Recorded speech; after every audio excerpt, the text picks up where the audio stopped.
الحمد لله رب العالمين.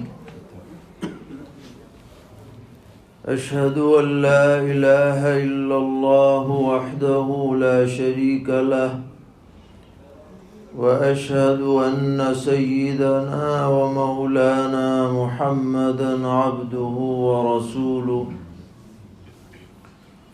صلى الله تبارك وتعالى عليه وعلى آله وأصحابه وذرياته أجمعين. أما بعد، فأعوذ بالله من الشيطان الرجيم. بسم الله الرحمن الرحيم.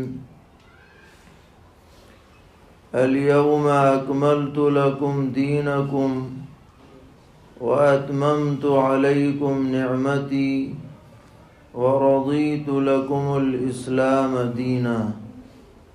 صدق الله مولانا العلی العظیم. معزز حاضرین اور پیارے بچوں، اس وقت ایک حدیث ذہن میں آ رہی ہے جو تمام اہل ایمان کے لیے بہت زیادہ جامع اور مفید ہے.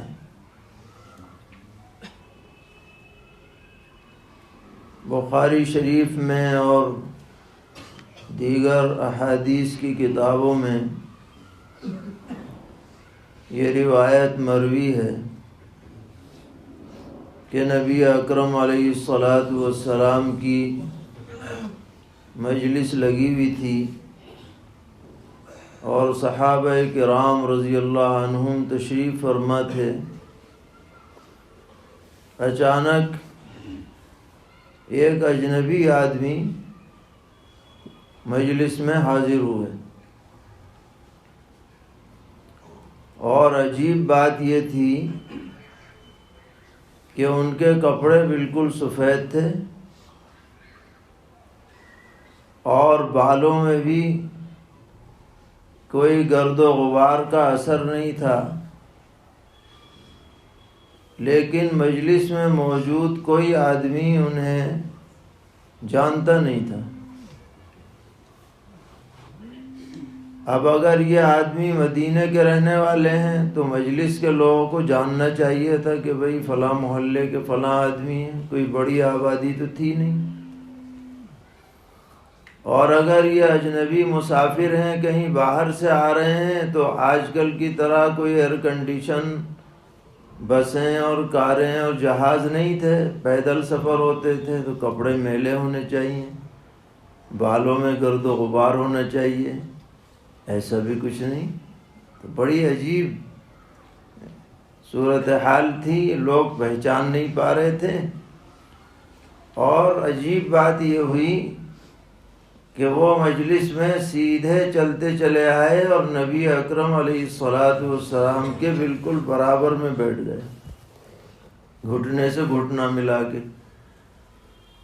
حالانکہ کسی اجنبی آدمی کو یہ ہمت نہیں ہو سکتی کہ مجلس میں سے اور صدر مجلس کے پاس آ کے ایسے بیٹھ جائے. تو سب لوگوں کی توجہ ان کی طرف ہو گئی کہ بھئی یہ عجیب آدمی کون ہے یہ. اب نبی اکرم علیہ الصلاۃ والسلام سے آ کر انہوں نے سوالات کرنے شروع کیا. پہلا سوال یہ کیا کہ حضرت یہ بتائیے کہ اسلام کسے کہتے ہیں، اسلام کی کیا تعریف ہے. تو نبی اکرم علیہ الصلاۃ والسلام نے فرمایا کہ اسلام اس کا نام ہے کہ تم گواہی دو کہ اللہ کے علاوہ کوئی معبود نہیں اور میں اللہ کا رسول ہوں، اور نماز پڑھو اور زکوٰۃ ادا کرو اور حج کرو، روزہ رکھو رمضان کا. یہ اسلام کی عبادات ہیں. جو اسلام میں حسب شرائط فرض ہیں۔ جب آپ نے یہ جواب دیا تو اس شخص نے جو اجنبی آیا تھا اس نے کہا صدقتا، آپ نے سچ کہا۔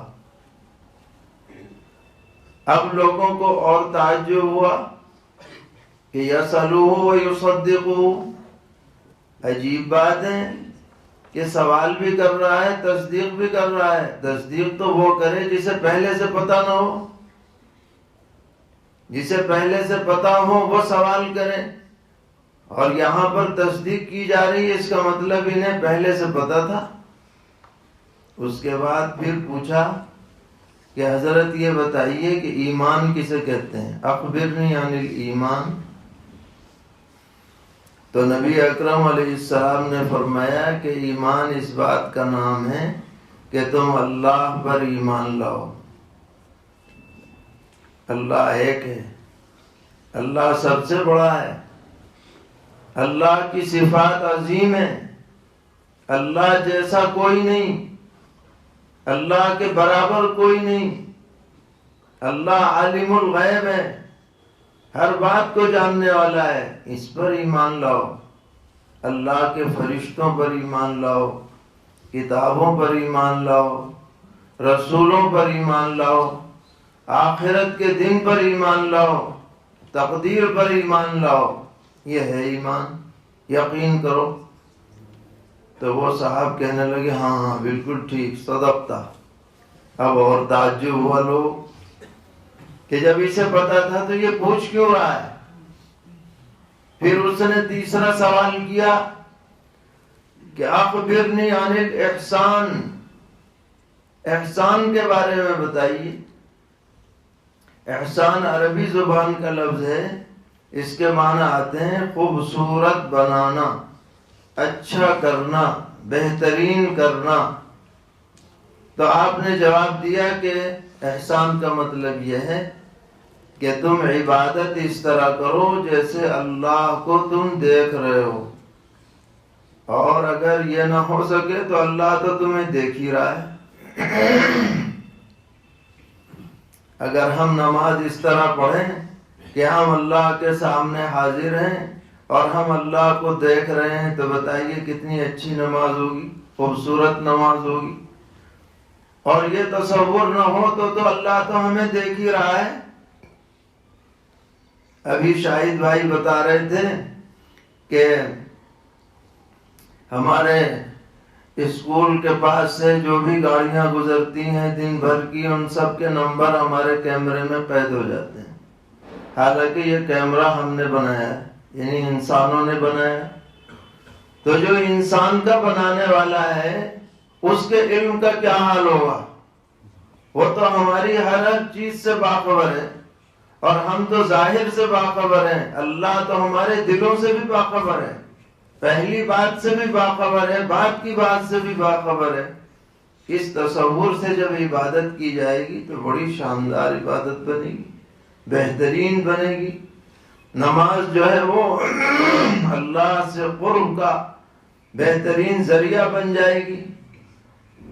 اس کے بعد اس نے سوال کیا کہ اچھا یہ بتائیے قیامت کب آئے گی؟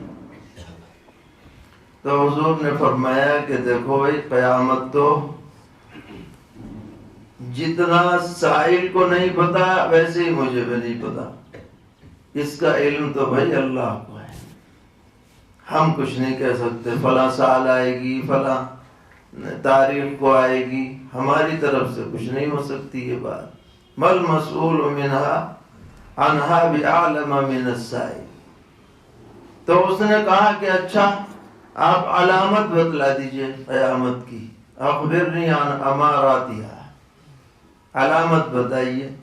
تو آپ نے کئی علامتیں بتائیں کہ حالات بدل جائیں گے، اولاد جو ہے ماں باپ کو اپنا غلام سمجھے گی، ان کی اطاعت نہیں کرے گی۔ ایک مطلب ان تلد الامۃ ربتہا کا یہ بھی ہے۔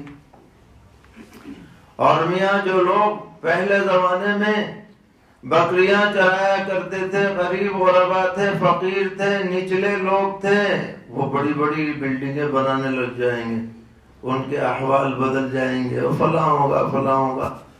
یہ سب اس نے پوچھا، آپ نے جواب دیا، پھر اٹھ کے چلا گیا۔ لوگ حیرت میں رہ گئے۔ آپ نے پوچھا کہ بھائی تلاش کرو کہاں گئے وہ صاحب؟ لوگ گئے، ملے ہی نہیں۔ واپس آ کے بتایا کہ حضرت پتہ نہیں کون تھے، کہاں چلے گئے؟ آپ نے فرمایا کہ یہ جبرائیل علیہ السلام تھے، تمہیں تمہارا دین سکھلانے کے لیے آئے تھے۔ تمہیں سوال کرتے ہوئے تکلف ہوتا ہے، اللہ نے ان کو بھیجا، تمہارے سامنے سوال کیا، میں نے جواب دیا، تاکہ امت کے سامنے پوری بات آ جائے، ایمان یہ ہے، اسلام یہ ہے، احسان یہ ہے، قیامت یہ ہے۔ یہ ہمارے دین کی بنیادی باتیں ہیں، اور یہ ہمارے دین کے بنیادی عقائد ہیں، اعمال ہیں، جن پر ہر مسلمان کو کاربند رہنا ہے۔ ہمارا سب سے بڑا امتیاز اور سب سے بڑی اللہ کی نعمت ہمارے لیے اگر ہے تو وہ ہمارا دین اسلام ہے۔ اسی پر جینا ہے، اسی پر آخری دم تک قائم رہنا ہے۔ ہم چاہے کچھ بھی پڑھ لکھ لیں، کسی بھی مرتبے تک پہنچ جائیں، لیکن یہ جو امانت ہے ہماری، یہ امانت ہم سے کبھی چھیننی نہیں چاہیے۔ یہی ہمارا پیغام ہے، یہی دین کا پیغام ہے۔ اللہ تعالی ہم سب کو جب تک بھی زندگی عطا فرمائے، ایمان پر زندگی عطا فرمائے، اور ایمان ہی پر ہمیں اپنے پاس بلائے، ہم سب کی یہ دعا ہونی چاہیے۔ اللہ تعالی ہم سب کو ہر خیر سے مالا مال فرمائے، ہر شر سے محفوظ رکھے۔ اللہم صلی وسلم وبارک وترحم وتحنن على سيدنا وحبيبنا وشفيعنا ومولانا محمد وعلى آل سيدنا وحبيبنا وشفيعنا ومولانا محمد، كما صليت وسلمت وباركت وترحمت وتحننت على سيدنا إبراهيم وعلى آل سيدنا إبراهيم إنك حميد مجيد۔ الہ العالمین اس مجلس کو بے حد قبول فرما، تمام حاضرین کی جائز حاجات کو پورا فرما، ہم سب کو علم نافع عطا فرما، عمل صالح نصیب فرما، عقیدہ صحیحہ عطا فرما، اس اسکول کے اندر خیر و برکت کے فیصلے فرما، دینی اور دنیاوی ترقیات کے فیصلے فرما، ہر قسم کی آفات و بلیات سے، شرور سے حفاظت فرما، منتظمین بانیان سب کو جزائے خیر عطا فرما، نسلوں میں دین و ایمان قرآن کی بقا کے فیصلے فرما۔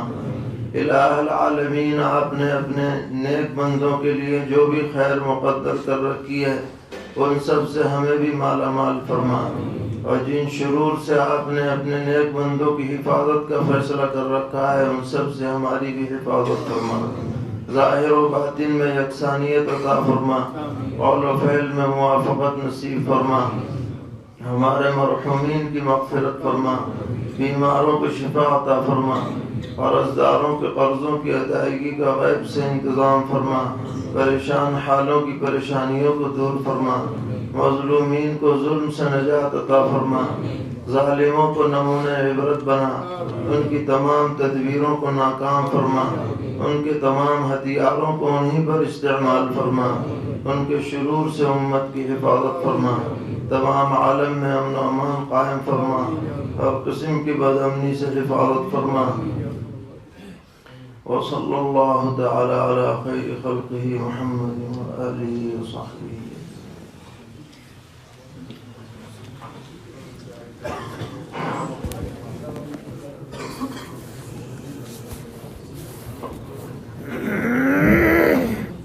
جزاک اللہ خیر۔